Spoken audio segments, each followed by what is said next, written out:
Kurdish city the Kurds call Kobane and the Arabs call Ain al-Arab is besieged by the fanatic savages of ISIL, who like to behead just as much as the Saudi justice system does.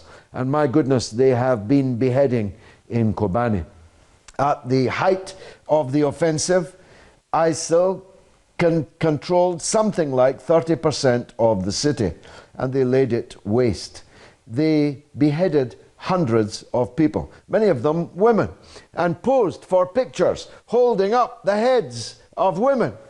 These oh so holy warriors of ISIL were also responsible for mass gang rape of female inhabitants of the city of Kobane. I wonder how they square that with their professed Islamist fanatic Puritanism. Some Puritans, I must say, they have beheaded old people. There was one story that particularly has etched itself into my mind. An 80-year-old, 80-year-old grandfather had his head cut off in front of his children and his grandchildren. For what reason? It's very, very difficult to fathom, except to create a state of terror. Now that has worked elsewhere. It worked in Mosul, for example. It worked in other parts of Western Iraq. Although there are reports today of tribes in the west of Iraq beginning to rise up against ISIL, and I hope those reports are true. But in Kobane, it hasn't worked. The YPG, the youth section of the Kurdistan Workers' Party, the PKK, have fought as heroes, written their name into the history books. They're mainly young, they're mainly leftist, and many of the fighters are women. And they have fought street by street, house to house with ISIL.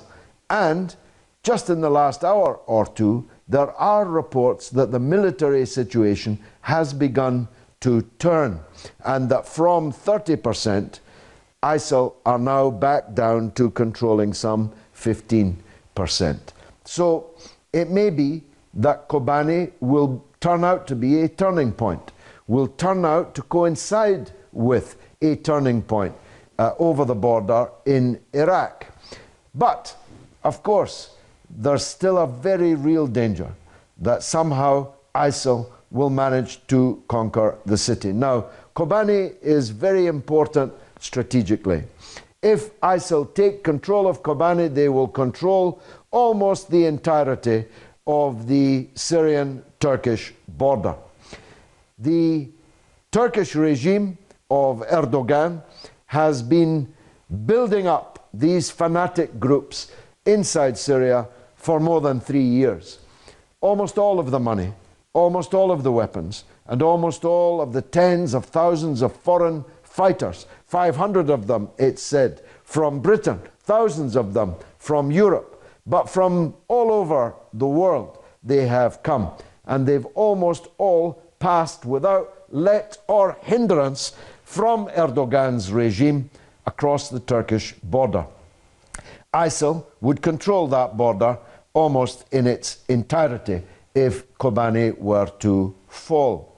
And the Turkish regime is under grave pressure now from all sorts of people, from public opinion in the West that was told that Turkey was one of us, a member of NATO, a fraternal country, a putative member of the European Union, no less. And yet it's abundantly clear that the government of Turkey is not prepared to lift a finger against ISIL, having made them and organizations like them strong in the first place. In fact, Turkey's substantial 20% Kurdish minority wants to cross the border to fight alongside the YPG guerrillas in Kobane. The Turkish regime is gunning them down. 30 of them have been killed. There's a huge Turkish military formation at the fence.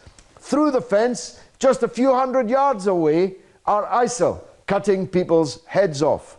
The Turkish armed forces have not been permitted to raise a finger to stop this murder and mayhem by ISIL.